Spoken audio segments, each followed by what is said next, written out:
तेजस ने गहरी सांस ली और अपनी बेचैन ऊर्जा को शांत किया। इस हमलों की श्रृंखला ने उसकी रहस्यमय स्वर्ग तकनीक की शक्ति को महत्वपूर्ण रूप से कम नहीं किया था, लेकिन उसने उसे मानसिक रूप से थका दिया था। वायु तत्व को नियंत्रित करने के लिए विवेकशील आंख का कुशलतापूर्वक उपयोग किया था, लेकिन यह बेहद थका देने वाला था। विवेक की बर्फ तत्व की हाल की अंतर्दृष्टि ने तेजस को एक योजना बनाने में मदद की थी। उसने समझ लिया था कि विवेक की नव अर्जित बर्फ तत्व ऊर्जा के संपीड़न और विस्फोट क्षमताओं का मुकाबला कैसे किया जाए। विवेक की समझ असाधारण थी और उसकी नींव ठोस थी। बर्फ तत्व पर उसका नियंत्रण केवल 2 दिनों में काफी बढ़ गया था, और साधना में अंतर के कारण उसे हराना तेजस के लिए आसान नहीं था। विवेक के पास बर्फ तत्व की काया थी, जबकि तेजस के पास वायु तत्व की काया नहीं थी। रहस्यमय स्वर्ग तकनीक का मतलब था कि चाहे तेजस किसी भी स्तर पर पहुंच जाए, उसके पास तत्व की काया नहीं हो सकती थी। हालांकि इस क्षमता ने तत्व नियंत्रण को बहुत बढ़ाया, लेकिन तेजस की भविष्य की दिशा केवल तत्व नियंत्रण के बारे में नहीं थी। उसे अपनी अन्य क्षमताओं को भी परिष्कृत करना था। जैसे ही बर्फ और हवा का बवंडर धीरे धीरे शांत हुआ, विवेक सबके सामने पुनः प्रकट हुआ। उसका चेहरा पीला पड़ गया था और उसकी छाती धड़क रही थी। उसने आश्चर्यचकित होकर तेजस की ओर देखा और कहा, क्या तुमने मेरी शक्ति का उपयोग मेरे ही खिलाफ किया? विवेक को सबसे बड़ा झटका इस बात से लगा कि तेजस की चतुर योजना ने उसके बर्फ तत्व को उसके खिलाफ ही प्रयोग कर दिया था। बवंडर की तेज गति के कारण वह बर्फ के तत्व को नियंत्रित नहीं कर पाया। यह वाकई अद्भुत था। तेजस की सामरिक क्षमताएं उसकी कल्पना से भी कहीं अधिक प्रभावशाली थीं। अब विवेक को पूरा यकीन था कि अगर उसका छोटा भाई उस पर इसी तरह से हमला करता तो वह उसका सामना नहीं कर पाता। तेजस ने मुस्कुराते हुए कहा, चलो आज इसे बराबरी पर ही रखते हैं। बड़े भाई, क्या आप अब भी मुझे वो 5 दानव कठोर सिक्के देंगे? ये लीजिए। विवेक ने अपनी हार से निराश होने के बजाय उत्साह दिखाया और तुरंत तेजस की ओर 5 बर्फ से बने दानव कठोर सिक्के फेंक दिए। उसने उत्साहपूर्वक कहा, मैं आज रात फिर आपसे मिलने आऊंगा। मैं बिना किसी कीमत के पैसे नहीं ले सकता। ठीक है, बढ़िया। तेजस ने सिक्के स्वीकार करते हुए सिर हिलाया। तेजस को विवेक का मार्गदर्शन करने में कोई आपत्ति नहीं थी। विवेक का स्वभाव अच्छा था, वह साधना के प्रति समर्पित था और बुद्धिमान तथा अंतर्दृष्टिपूर्ण था। 3 जन्मों के अनुभव के साथ तेजस ने प्रतिभाशाली लोगों को मार्गदर्शन करने में कभी संकोच नहीं किया। डेमन महाद्वीप पर मनुष्य बहुत कमजोर थे और उन्हें मजबूत बनाने में मदद करना एक अच्छी बात थी, चाहे किसी भी दृष्टिकोण से देखा जाए। तभी बाकी छात्रों ने होश में आना शुरू किया। उन्होंने पहले तेजस की ओर देखा और फिर विवेक की ओर। उनके चेहरे अविश्वास से भर गए। परसों तेजस हार गया था।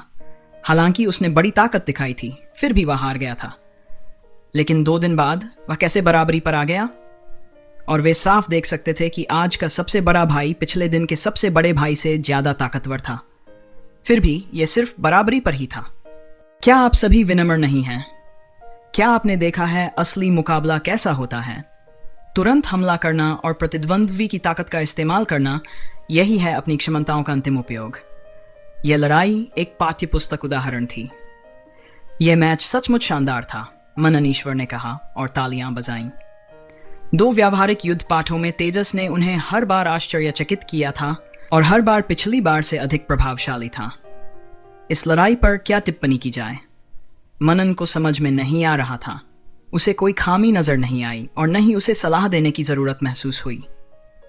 विवेक की प्रगति स्पष्ट थी, खासतौर पर अपनी ठोस बर्फ की दीवारों को विस्फोटित करने और चकनाचूर करने में। उनके आक्रमण और रक्षा का मिलन बहुत प्रभावशाली था। बर्फ तत्व ऊर्जा के संपीड़न के मामले में मनन ईश्वर ने ऐसा कुछ पहले कभी नहीं देखा था। मात्र 2 दिनों में इतनी प्रगति निश्चित रूप से पिछले संघर्षों से संबंधित थी और यह स्पष्ट था कि इसका एक हिस्सा तेजस के साथ परामर्श का परिणाम था। यह और भी अधिक प्रभावशाली था। तेजस वास्तव में एक विलक्षण व्यक्ति था। क्या 9 साल का बच्चा ऐसा कर सकता है? यह विश्वास करना मुश्किल था।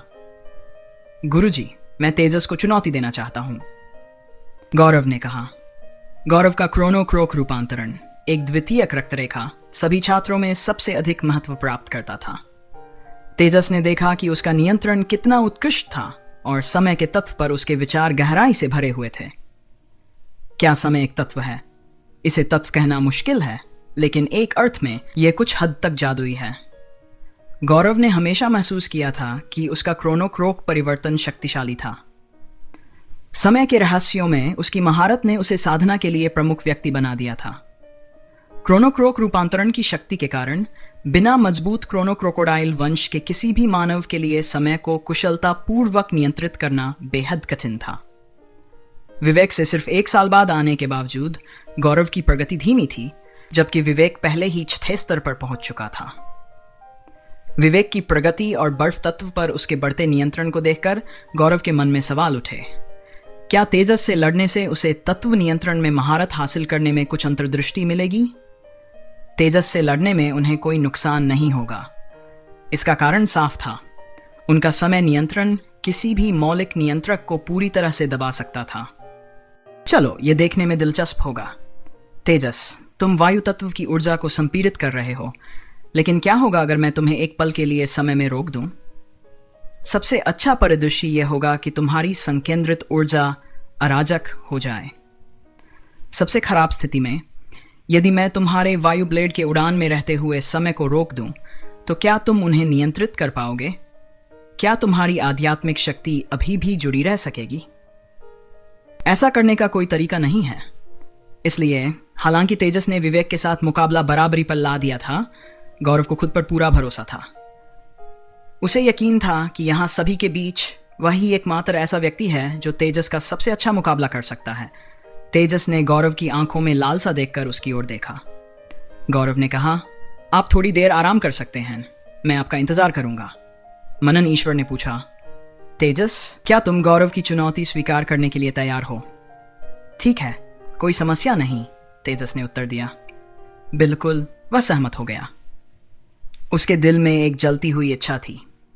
गौरव के क्रोनोक्रोक परिवर्तन के बारे में जानने के बाद से ही वह इसके साथ भिड़ने के लिए लालायित था। अब जब अवसर सामने था, वह इसे खोना नहीं चाहता था।